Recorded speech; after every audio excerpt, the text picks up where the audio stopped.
आज या प्रस्तावामध्ये रुंदीकरणाच्या संबंधामध्ये देखील उल्लेख केलेला आहे अध्यक्ष महोदय।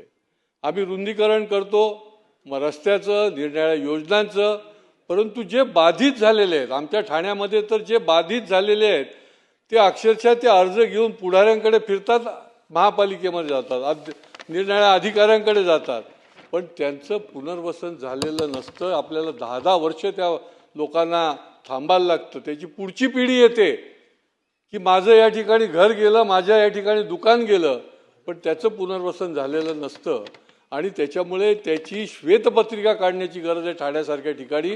कारण की ज्या ज्या ठिकाणी असे जे बाधित लोक आहेत ते आजही वणवण फिरताना आपल्याला बघायला मिळत आहेत।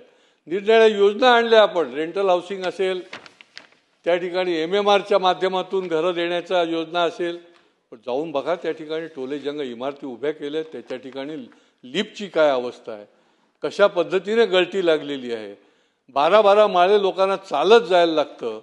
याच्याकडे कोण बघणार अध्यक्ष महोदय? हे प्रशासनाचं काम आहे। शासन योजना आणते, परंतु हे काम करण्याचं जी काही भूमिका आहे ती प्रशासनाने नियोजनबद्ध पद्धतीने करायला पाहिजे अध्यक्ष महोदय। आणि याचा सगळा विचका ज्याला म्हणता येईल की तो अशा पद्धतीने केलाय की आगीतून फोफाट्यात अशा पद्धतीने त्यांना त्या ठिकाणी नेऊन बसवलंय। त्या ठिकाणी कुठल्याही प्रकारची व्यवस्था नाही, कुठल्याही प्रकारचं त्या ठिकाणी त्यांना जगण्याकरता जे ज्या गोष्टी लागतात सामान्यतः त्या व्यवस्था निर्माण झालेल्या आहेत अध्यक्ष महोदय। आणि त्याची देखील या ठिकाणी प्रशासनाने जर दखल घेत नसेल तर शासनाने त्याच्या डोक्यावर दांडू मारायला पाहिजे, त्यांच्यावर कारवाई करायला पाहिजे। कारण शेवटी गरीब कल्याणाचं हे शासन आहे, गरिबाचं कल्याण झालं पाहिजे।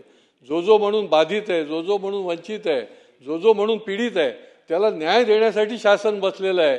आणि त्या ठिकाणी जर प्रशासन त्या ठिकाणी करत नसेल तर हे करण्याचं काम जे आहे ते निश्चितपणे आपण केलं पाहिजे।